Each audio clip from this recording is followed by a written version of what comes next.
Hello friends, ये जो है ध्यान दें, ये जो है आपके अम्ल क्षारक एवं लवण का कक्षा 10 वालों के लिए अम्ल क्षारक एवं लवण का लेक्चर नंबर 3 का पार्ट 1 है। इसके पहले आपने पढ़ा है लेक्चर नंबर 2 का पार्ट 2। लेक्चर नंबर 2 के पार्ट 2 में आपने क्या पढ़ा है? आपने पढ़ा है क्षार के रासायनिक गुणधर्म के बारे में कि क्षार का रासायनिक गुणधर्म क्या होता है, जिसमें आपने पढ़ा है कि अगर कोई क्षार जो है वो अम्ल के साथ क्रिया करेगा तो क्या बनाएगा। तो जिस प्रकार अम्ल क्षार के साथ क्रिया करके लवण जल बनाता है, उसी प्रकार वही तो है ही, अम्ल क्षार के साथ क्रिया करे चाहे क्षार अम्ल के साथ क्रिया करे, बात एक ही है, बनेगा लवण और जल। उसमें आपने एक बहुत ही इंपॉर्टेंट रिएक्शन का नाम पढ़ा है जो कि नाम से प्रसिद्ध है, उदासीनीकरण अभिक्रिया। किसे कहते हैं? कि वह अभिक्रिया जिसमें प्रबल अम्ल और प्रबल क्षार परस्पर क्रिया करके उदासीन लवण का निर्माण करते हैं, उसे आप बोलेंगे उदासीनीकरण अभिक्रिया कहा जाता है। इसके एग्जाम्पल्स भी जानते रहिए आप लोग। HCl और NaOH का क्रिया करा देंगे तो NaCl H2O बन जाता है। और एक और एग्जाम्पल, कम से कम 2-3 एग्जाम्पल जानते रहिए, आपको देना पड़ेगा 1 या 2, अक्सर केसेस में 1 एग्जाम्पल दिया जाता है। आपसे पूछेगा उदासीनीकरण अभिक्रिया क्या है, एक एग्जाम्पल के द्वारा समझाइए, तो आपको एक एग्जाम्पल देना पड़ेगा। और एग्जाम्पल है कि जैसे आपने HCl का NaOH से क्रिया करा दिया, नहीं H2SO4 का NaOH से क्रिया करा देंगे आप, तो आपको मिलेगा Na2SO4, साथ में H2O निकल जाएगा। ये भी एग्जाम्पल है उदासीनीकरण अभिक्रिया का, ठीक है। और आपको ये बताया गया है कि जो उदासीनीकरण अभिक्रिया होती है, उदासीनीकरण अभिक्रिया ऊष्मा कैसी होती है? ऊष्मा क्षेपी होती है। इसमें ऊष्मा निकलता है और ऊष्मा का वैल्यू क्या होता है? -57.1 किलो जूल प्रति मोल या -13.6 किलो कैलोरी, किलो कैलोरी प्रति मोल, ये वैल्यूज आते हैं। आज आप पढ़ेंगे क्षार का अगला प्रॉपर्टीज, केमिकल प्रॉपर्टीज। वो क्या है प्रॉपर्टी? वो है क्षार का धातुओं के साथ अभिक्रिया। जो क्षार है वो सभी धातुओं के साथ अभिक्रिया नहीं करता है, कि कुछ विशेष धातु जैसे जिंक हो गया, एल्यूमिनियम हो गया, एल्यूमिनियम, बेरिलियम, इन्हीं सब धातुओं के साथ अभिक्रिया करता है। और अभिक्रिया करने के बाद बनाता है लवण और हाइड्रोजन गैस। आपको मैं ना एक ट्रिक बताता हूँ जिसमें आप दोनों जान जाएंगे। आप जान जाएंगे अगर क्षार जिंक धातु से क्रिया करे तो क्या बनाएगा, क्षार एल्यूमिनियम धातु से क्रिया करे तो क्या बनाएगा। और एक और जान जाएंगे आप, अगर क्षार एल्यूमिनियम ऑक्साइड से क्रिया करेगा तो क्या बनाएगा, और क्षार जिंक ऑक्साइड से क्रिया करेगा तो क्या बनाएगा। अच्छा, मैं आपको बता दे रहा हूँ, सुन लें आप, फिर मैं बनवा दूंगा। अगर क्षार है उसने जिंक से क्रिया किया तो बनाएगा लवण और हाइड्रोजन गैस। और अगर क्षार ने जिंक ऑक्साइड से क्रिया किया तो वही लवण बनाएगा और साथ में जल बन जाएगा। जो लवण उसने जिंक के साथ बनाया था वही लवण वो जिंक ऑक्साइड के साथ बनाएगा, लेकिन उसमें के साथ क्या बनाएगा? जल।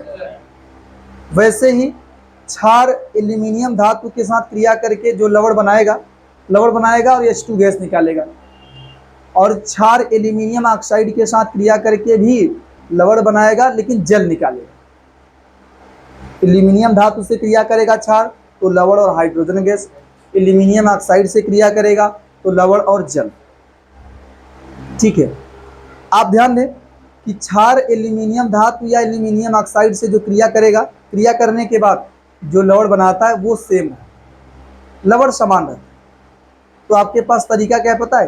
कि आप रट लो ना, क्षार जिंक से क्रिया करे चाहे जिंक ऑक्साइड से, लवण वही बनेगा। अगर जिंक धातु H2 गैस निकाल देना है, जिंक ऑक्साइड हो तो H2O बना देना है। जिंक धातु तो H2 gas, zinc oxide H2O। वैसे ही अगर क्षार ने एल्यूमिनियम धातु से क्रिया किया या एल्यूमिनियम ऑक्साइड से क्रिया किया तो लवण वही बनेगा। अगर एल्यूमिनियम धातु से क्रिया किया तो H2 गैस निकलेगा, और अगर एल्यूमिनियम ऑक्साइड से क्रिया किया तो H2O बना देगा। आप समझिए, आप देखो ध्यान से, समझा दे रहा हूं मैं, आप थोड़ा इसको पॉइंट करके लिखिएगा ना। सुनो पहले, अगर मैं बात करूं क्षार का धातु के साथ अभिक्रिया, धातु कौन से हैं, दूसरी प्रॉपर्टी है धातु जैसे एल्यूमिनियम जिंक के साथ अभिक्रिया,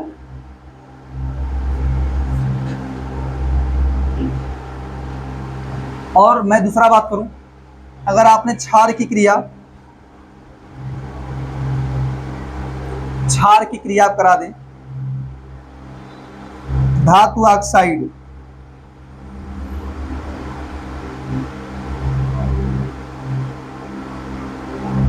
ऑक्साइडों जैसे एल्यूमिनियम ऑक्साइड, जिंक ऑक्साइड के साथ अभिक्रिया,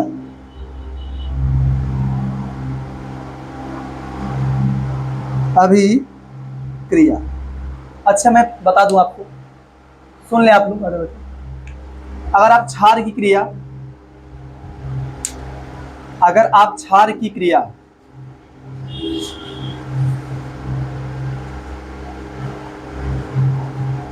जिंक धातु से कराते हैं, वो क्षार हो सकता है NaOH KOH, अक्सर केसेस में NaOH या KOH लिया जाता है, तो आप इन्हीं दोनों को समझें। अगर क्षार ने जिंक धातु से क्रिया किया तो जानते क्या बनाएगा, वो बनाएगा जिंकेट। क्या बनाएगा, यही जानना है आपको कि जिंकेट क्या होता है। जिंकेट बनाएगा, ये जिंकेट हो गया क्या, जिंकेट यहाँ लिखिए, जिंकेट बनाएगा, साथ में निकालेगा हाइड्रोजन गैस। और अगर आप क्षार ने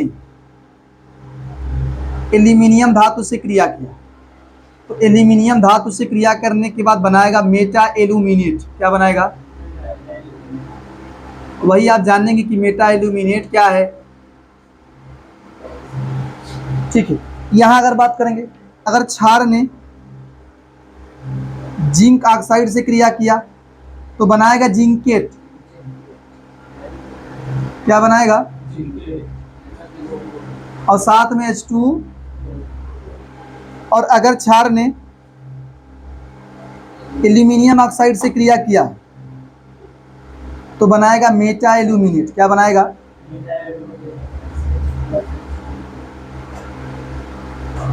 प्लस H2। क्लियर है आप। अभी मैं आपको यही बताऊं कि जिंकेट क्या होता है और मेटा एल्यूमिनेट क्या होता है। ठीक है, सुनिए आप लोग, मैं कुछ आयन लिखा दे रहा हूं जो आपको यहां रिएक्शन कराने में बड़ा सहायता करेंगे, जानते हैं क्या है, देखो जिंकेट होता है, जिंकेट का फॉर्म होता है जिंकेट आयन। चल नहीं रहा, देखें, एक होता है जिंकेट आयन, जानते हैं क्या होता है zincate ion, ZnO2 double minus, ये आपका जिंकेट आयन। एक होता है Meta aluminate ion, Meta aluminate, वो होता है AlO2 माइनस। और एक होता है एल्यूमिनेट, आपको इन दोनों से ही काम है, लेकिन मैं लिखा दे रहा हूं, कहीं की बुकों में एल्यूमिनेट लिखा नहीं, इसी वर्ड को आपके बुकों में कहीं के स्थानों पर एल्यूमिनेट लिखा नहीं, मेटा एल्यूमिनेट होना चाहिए। मेटा एल्यूमिनेट होता है AlO2 माइनस, एक होता है एल्यूमिनेट आयन, उसका नाम वो होता है AlO3 माइनस, नहीं AlO3 पे 3 माइनस, ये आपका है एल्यूमिनेट। आपको इन दोनों पे फोकस करना है, जिंकेट पे और मेटा एल्यूमिनेट। अगर आपसे कहा जाए, मान लो, यही समझ लो फिर बता रहा हूं, जैसे आपसे कहा जाए अगर क्षार जो है सोडियम, मान लो सोडियम हाइड्रोक्साइड हो गया, उसने जिंक से क्रिया किया तो बनाएगा सोडियम जिंकेट और साथ में निकाल देगा हाइड्रोजन गैस। और अगर पोटेशियम हाइड्रोक्साइड हुआ तो बनाएगा पोटेशियम जिंकेट, साथ में क्या निकाल देगा, हाइड्रोजन गैस। अगर आपका मान लो यही बात करें, सोडियम हाइड्रोक्साइड है, उसने एल्यूमिनियम से क्रिया किया तो बनाएगा सोडियम मेटा एल्यूमिनेट, साथ में क्या निकाल देगा, हाइड्रोजन गैस। सोडियम हाइड्रोक्साइड ने एल्यूमिनियम से क्रिया किया तो बनाएगा सोडियम मेटा एल्यूमिनेट, साथ में निकाल देगा हाइड्रोजन गैस। अगर पोटेशियम हाइड्रोक्साइड हुआ तो बनाएगा पोटेशियम मेटा एल्यूमिनेट, साथ में क्या निकाल देगा, हाइड्रोजन गैस। वैसे यहाँ भी है, अगर सोडियम हाइड्रोक्साइड जिंक ऑक्साइड से क्रिया किया तो बनाएगा वही सोडियम जिंकेट। क्या बनाएगा, सोडियम जिंकेट बनाएगा। सोडियम हाइड्रोक्साइड ने जिंक ऑक्साइड से क्रिया किया तो बनाएगा सोडियम जिंकेट, साथ में जल निकल जाएगा।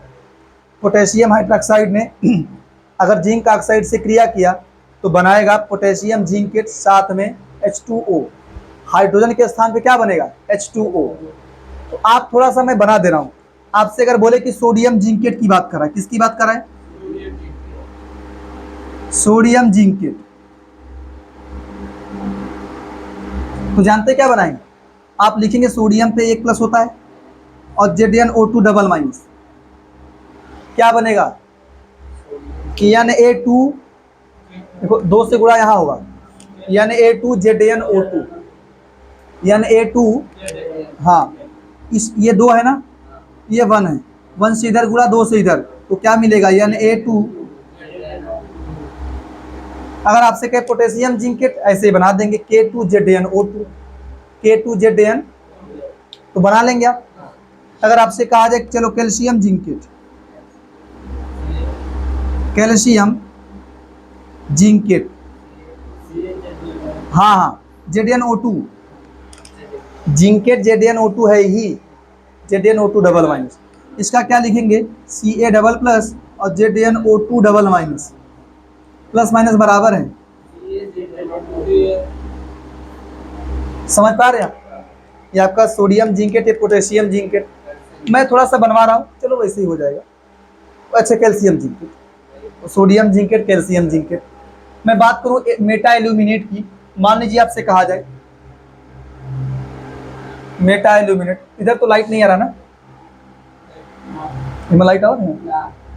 अच्छा देखिए ध्यान से, मैं बॉक्स बना के बता रहा हूँ। मान लीजिए आपसे कहा जाए सोडियम मेटा एल्यूमिनेट, किसकी बात कर ले, सोडियम मेटा एल्यूमिनेट, लिख लीजिएगा आप लोग पूरा नाम, सोडियम मेटा एल्यूमिनेट, एल्यूमिनियम नहीं, हाँ लिख देना पूरा नाम। चलिए क्या बनाएंगे पता है, सोडियम पे 1 प्लस और एल्यूमिनेट का मतलब AlO2 माइनस, क्या मिलेगा, NaAlO2, ये क्या मिलेगा आपको, Na मिलेगा और AlO2, ये आपका सोडियम मेटा एल्यूमिनेट है। अगर बोल दे पोटेशियम मेटा एल्यूमिनेट, यही KAlO2 हो जाएगा। समझ पा रहे हैं आप, तो पहले एडिंग कर लो, पहला एडिंग करेंगे आप और इसको छाप लो, ये छाप लो, रिएक्शन दे रहा हो करा के दिखाइए आप फटाफट, कराना क्या तो लिख तो लेवे करेंगे आप। फर्स्ट रिएक्शन है और यहाँ सेकेंड रिएक्शन,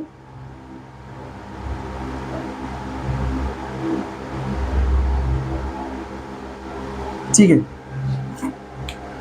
इसको लिखिए फिर मैं बात करता हूँ इससे, पहले इसको लिखूँ।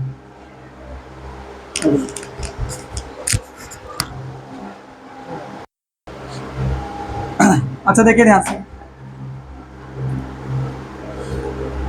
ये रिएक्शन क्या है ऊपर वाला आपका ना, पहला वाला, कि सोडियम हाइड्रोक्साइड की क्रिया किससे कराई जा रही है, सोडियम हाइड्रोक्साइड है, इसकी क्रिया जिंक से कराई जा रही है। मान लो पोटेशियम हाइड्रोक्साइड हो जाए, इसकी क्रिया जिंक से कराई जाए तो क्या बनेगा, देखो बढ़ा लीजिए, सोडियम हाइड्रोक्साइड हो, इसकी क्रिया एल्यूमिनियम से कराई जाए तो क्या बनेगा। चौथा ये सोडियम हाइड्रोक्साइड पोटेशियम हाइड्रोक्साइड हो, इसकी क्रिया एल्यूमिनियम से कराई जाए तो क्या बनेगा। आप पहले ये जान लो, ये पहले से ही जान लेना है कि क्षार ने अगर जिंक से क्रिया किया तो जिंकेट बनाएगा, क्षार ने एल्यूमिनियम से क्रिया करा तो मेटा एल्यूमिनेट बनाएगा। तो अगर आपने NaOH लिया है इसने जिंक से क्रिया किया तो सोडियम जिंकेट बनाएगा, ये पता हो जाना चाहिए। और जिंकेट का फार्मूला याद होना चाहिए कि ZnO2 डबल माइनस, और Na प्लस लाएंगे सोडियम जिंकेट का, Na प्लस लाएंगे तो बना लेगा आपका क्या, Na2ZnO2। सोडियम जिंकेट क्या बनेगा, Na2ZnO2 प्लस निकल जाएगा हाइड्रोजन गैस। ठीक इसी प्रकार से अगर आपने पोटेशियम लिया है तो ये बनाएगा K2ZnO2 प्लस H2 गैस। नाम भी लिख लीजिए आप लोग, सोडियम जिंकेट, पोटेशियम जिंकेट। अगर एल्यूमिनियम से क्रिया किया किसी क्षार ने तो बनाएगा मेटा एल्यूमिनेट। क्या बनाएगा, मेटा एल्यूमिनेट है AlO2 माइनस। अगर सोडियम हाइड्रोक्साइड ने क्रिया किया है तो बनाएगा सोडियम मेटा एल्यूमिनेट। क्या बनाएगा, sodium Meta aluminate. Sodium Meta aluminate क्या बनेगा, NaAlO2 प्लस निकल जाएगा हाइड्रोजन गैस। यहाँ बात किया जाए तो क्या होगा, ये बनाएगा पोटेशियम मेटा एल्यूमिनेट। नाम लिख दें आप, सोडियम मेटा एल्यूमिनेटर। ये मिलेगा पोटेशियम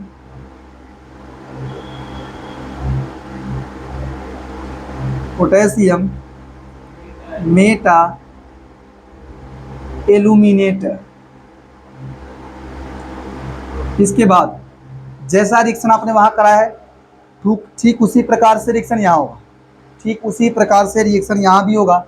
यहाँ भी जिंकेट बनेगा, मेटा एल्यूमिनेट बनेगा, साथ में क्या बनेगा, जल। क्या बनेगा, उस रिएक्शन को कराइए फटाफट, या मैं करा ही देता हूँ। ध्यान दीजिए, ये वाला रिएक्शन अगला वाला, मान लीजिए आपसे कहा जाए कि NaOH है, उसकी क्रिया ZnO से कराई जाए तो मिलेगा Na2ZnO2, साथ में क्या बनेगा, H2O। थोड़ा ध्यान दीजिएगा आप लोग। अगर मान लीजिए यही आपका आ जाए KOH ZnO आ जाए तो मिलेगा K2ZnO2 साथ में H2O।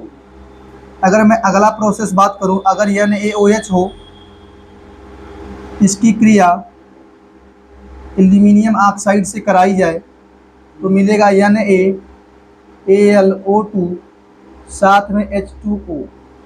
अगला क्या है, अगर पोटेशियम हाइड्रोक्साइड लिया जाए, उसकी क्रिया कराई जाए Al2O3 से तो मिलेगा KAlO2 साथ में क्या बनेगा, समझ पा रहे हैं, फटाफट छापो इसको। देखिए ध्यान से, ये आपने लिख लिया ना। अगला हेडिंग क्या होना चाहिए, आपका हेडिंग होना चाहिए क्षार का अधातु ऑक्साइडों के साथ अभिक्रिया। क्षार का अधातु ऑक्साइडों के साथ अभिक्रिया। क्षार का अधातु ऑक्साइडों, वही अधातु ऑक्साइडों, अम्लीय लिखना, अम्लीय अधातु ऑक्साइडों के साथ अभिक्रिया।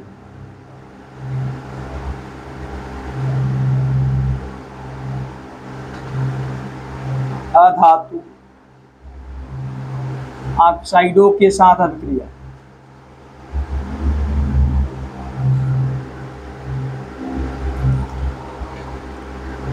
के साथ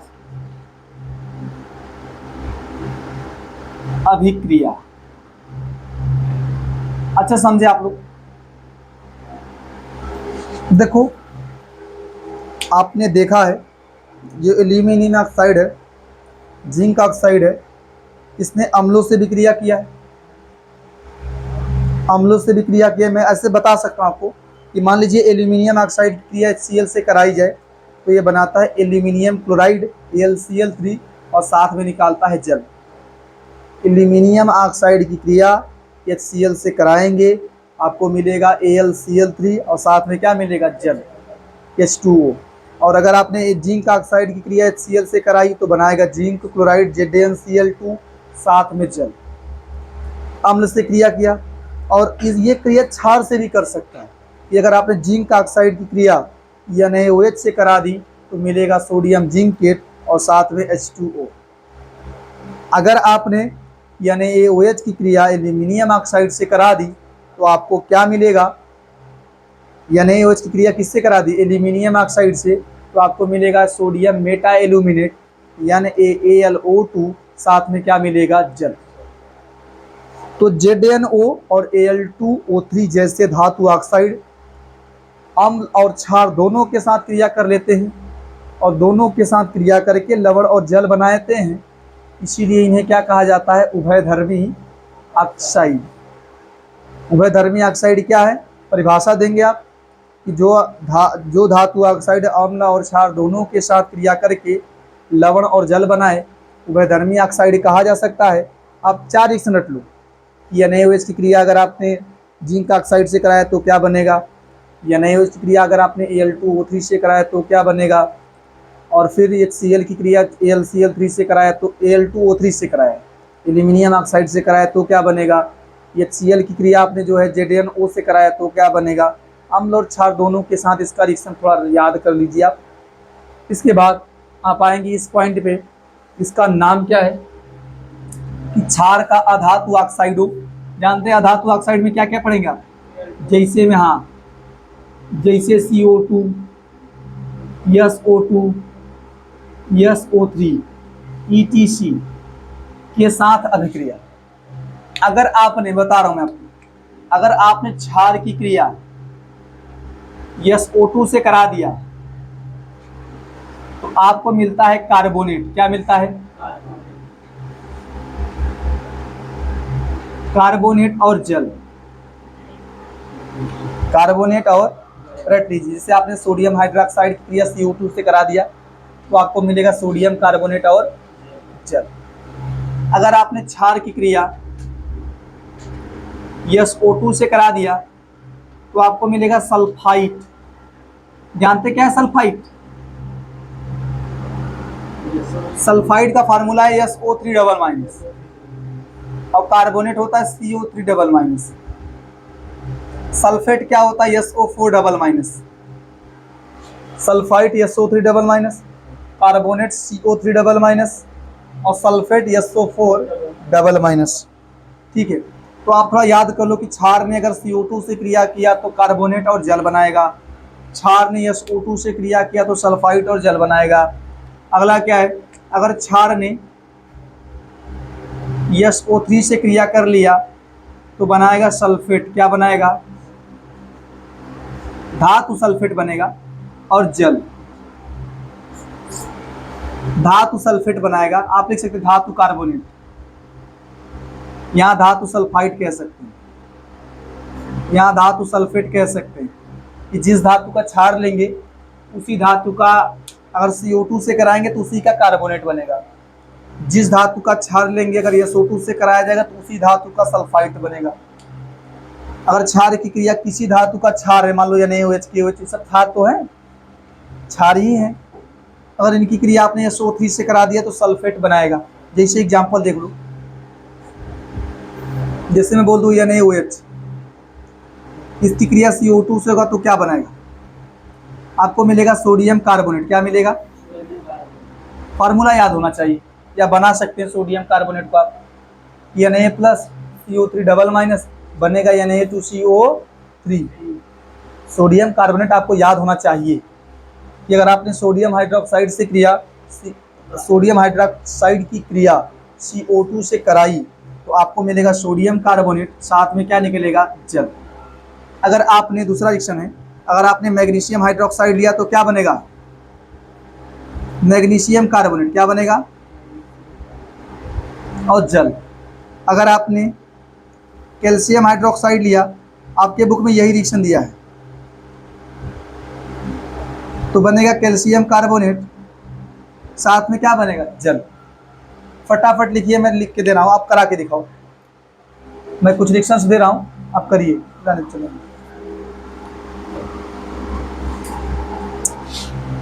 ये इंपॉर्टेंट है, इसको इसके लिए थोड़ा जगह छोड़ दीजिएगा। क्लाइन आप लोग लिखने के बाद, रिएक्शन कराने के बाद जगह छोड़ दीजिएगा, मैं बताऊंगा क्या होगा। इसको आप फर्स्ट का ABC मान लो। फर्स्ट का A B है C है। वैसे ही अगर आपने NaOH की क्रिया SO2 से कराई तो क्या बनेगा?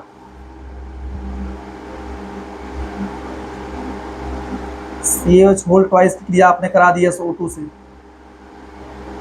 तीसरा है NaOH की क्रिया SO3 से कराएंगे तो क्या बनेगा? अगला है CaOH होल ट्वाइस की क्रिया SO3 से कराएंगे तो क्या बनेगा? फटाफट कराइए आप। इसमें भी ये रिएक्शन बड़ा इंपॉर्टेंट है। जो रिएक्शन सभी पढ़ा आपने उसमें ये और ये दोनों बड़े इंपॉर्टेंट है। ठीक है, इसको लिखने फटाफट सब। अच्छा देखिए आप लोग, ये जब इसके साथ रिएक्शन करेगा तो बनाएगा मैग्नीशियम कार्बोनेट और निकाल देगा H2O। ये जब यहाँ CO2 होना चाहिए, बनाएगा कैल्शियम कार्बोनेट और H2O। जानते हैं जो कैल्शियम कार्बोनेट होता है ये होता है अघुलनशील। कैसा होता है? हाँ। और जानते हैं अघुलनशील होता है और विलयन में दूधियापन उत्पन्न करता है। दूधियापन, दूध वाला जैसा रंग उत्पन्न करता है, दूधियापन उत्पन्न करता है। अगर किसी विलयन में बन गया है कैल्शियम कार्बोनेट तो घुलेगा नहीं, और घुलेगा नहीं और उसका रंग होगा, विलयन का रंग दूधिया टाइप का होगा। अब मैं आपकी जानकारी के लिए बता दूं, जो कैल्शियम कार्बोनेट जानते हैं, जानते हैं चाक कैल्शियम कार्बोनेट का बना होता है। चाक को घोल लो कभी नहीं घुलेगा, जल में बढ़िया से नहीं घुलता वो। ठीक है, वो नहीं घुलेगा और मतलब नहीं घुलेगा, उसका रंग कैसा रहेगा? दूधियापन रहेगा। दूधियापन उत्पन्न होता है विलयन में। ठीक है, इसके बाद इसको देखो, इसका नाम है ये बनेगा Na2SO3 सोडियम सल्फाइड, साथ में जल बनेगा। यहाँ बनेगा कैल्शियम सल्फाइड, साथ में जल। ये भी अघुलनशील होता है, लेकिन आपके टॉपिक के हिसाब से आपको इसको फोकस करना है। वो भी जानते रहो, वो भी कैसा होता है? अघुलनशील। और वही दूधियापन वो भी उत्पन्न करता है। अघुलनशील और विलयन में क्या उत्पन्न करता है? हाँ, दूधियापन उत्पन्न करता है।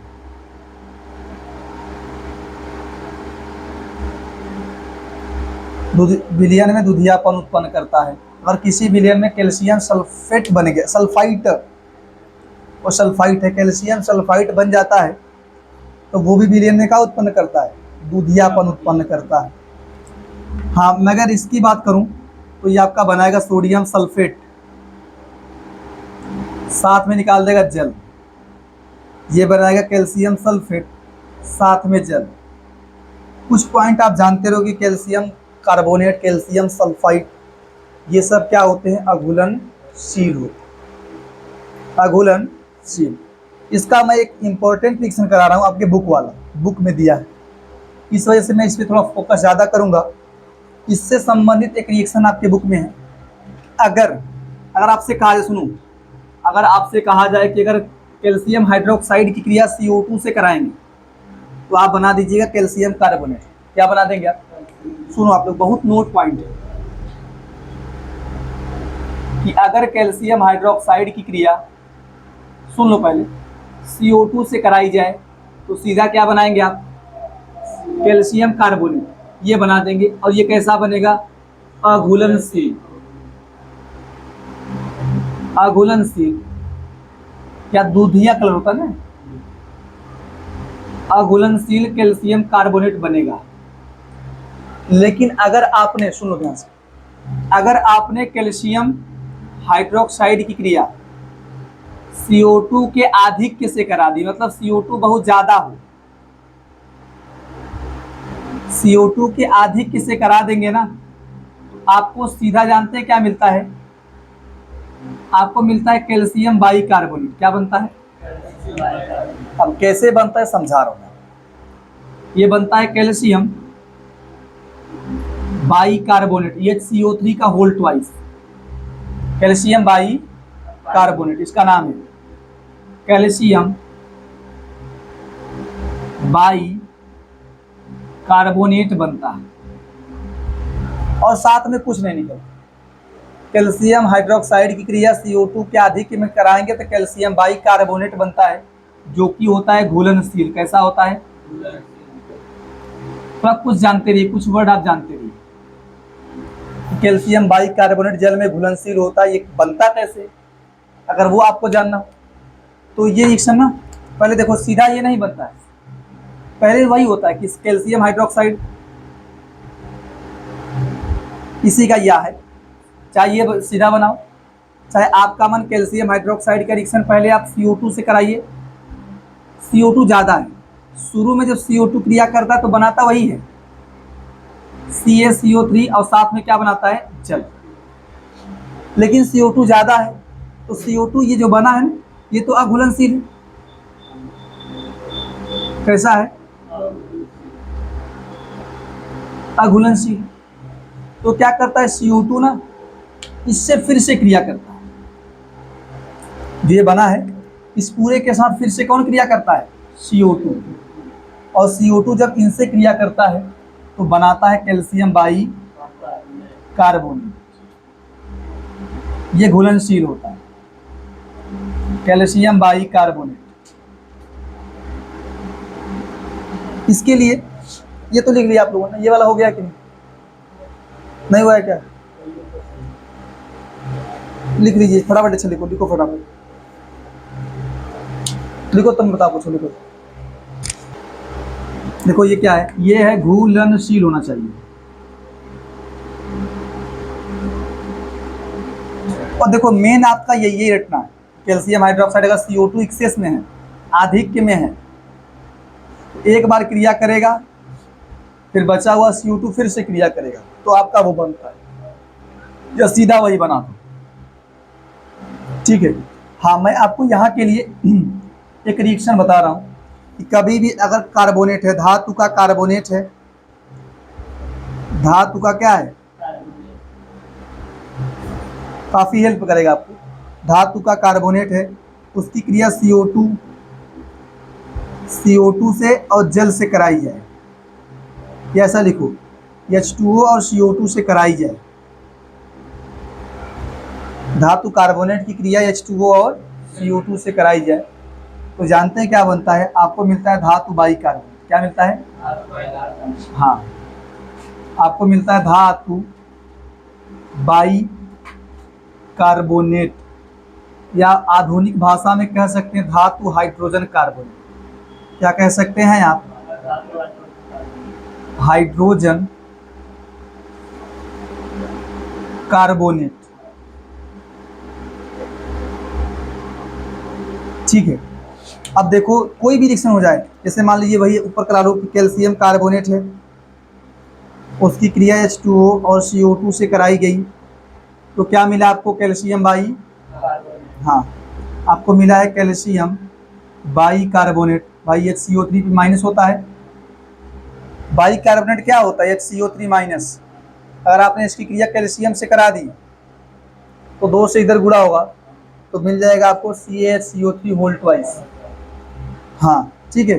और अगर आपने, सुनो, अगर मान लीजिए आपने लिया सोडियम कार्बोनेट, इसकी क्रिया H2O और CO2 से करा दिया तो आपको मिलेगा सोडियम बाइकार्बोनेट। क्या मिलेगा? थोड़ा या को बैलेंस करके 2 कर दीजिएगा। क्या करेंगे? या को बैलेंस करके क्या कर देंगे? वहाँ 2 कर देंगे आप। तो थोड़ा इस इक्वेशन को जानते रहो कि अगर कार्बोनेट है उसकी क्रिया H2O CO2 से कराएंगे तो मिल जाएगा बाइकार्बोनेट। ये भी हो जाए। पोटेशियम कार्बोनेट भी हो सकता है। पोटेशियम कार्बोनेट की क्रिया H2O CO2 से कराओगे तो क्या मिलेगा? Potassium bicarbonate. ध्यान दें, आपसे कोई कह दे कि पोटेशियम कार्बोनेट से पोटेशियम बाइकार्बोनेट बनाओ, सोडियम कार्बोनेट से सोडियम बाइकार्बोनेट बनाओ, तो सोडियम कार्बोनेट में आप क्या करेंगे? H2O CO2 मिला दोगे, आपको मिल जाएगा सोडियम बाइकार्बोनेट। इसी का नाम है बेकिंग सोडा। इसको अभी आप आगे पढ़ेंगे। बेकिंग सोडा के निर्माण की विधि में आप इसको पढ़ेंगे। बेकिंग सोडा के निर्माण की विधि में इसको आप पढ़ेंगे कि बेकिंग सोडा कैसे प्राप्त किया जाए।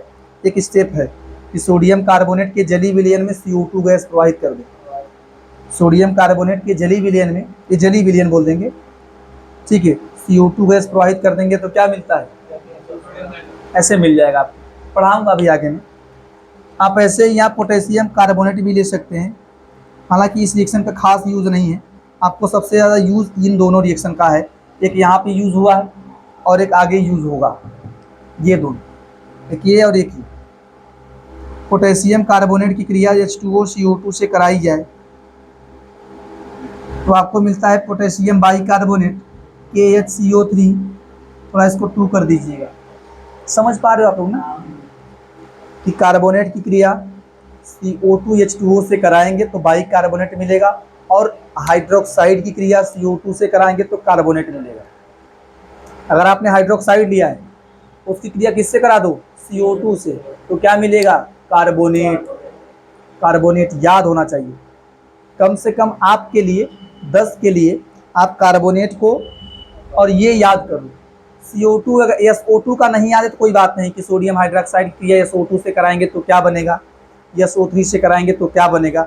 हालांकि भाई अगर जानकारी चाहिए तो जानकारी के लिए आप रखिए उसको। सिलेबस के हिसाब से नहीं दिया है आपने, वो सिलेबस के हिसाब से नहीं दिया है, NCERT में नहीं दिया है, लेकिन आप फिर पढ़ें। फिलहाल आप उसको बढ़िया से पढ़िए, ठीक है। तो आज आप इतना ही पढ़ो, इतना ही पढ़ें और घर पे इसको बेहतर तरीके से रिवाइज कीजिए। आप अच्छे तरीके से। आज का वीडियो हो सकता है आपके लिए थोड़ा सा बोरिंग हो, लेकिन बोर नहीं होना आपको। घर पे जाके फिर से रिवाइज करना है इसको, ठीक है। और इसके बाद आपको जो अगले वीडियो में पढ़ाया जाएगा ना, आप अगर अगले वीडियो में आएंगे आपको पढ़ाया जाएगा किसके बारे में? सूचक के बारे में। सूचक, सूचक किसे कहा जाता है? सूचक हम उन सभी पदार्थों को कह सकते हैं जो अम्ल और क्षार में अंतर स्पष्ट करते हैं, जिनकी सहायता से अम्ल और क्षार में अंतर स्पष्ट की जा सके, हाँ, अंतर उत्पन्न किया जा सके। उन सभी पदार्थों को आप क्या कह सकते हैं? सूचक। तो उनके बारे में आप अगले वीडियो में पढ़िएगा, ठीक है। तो आज के लिए इतना ही।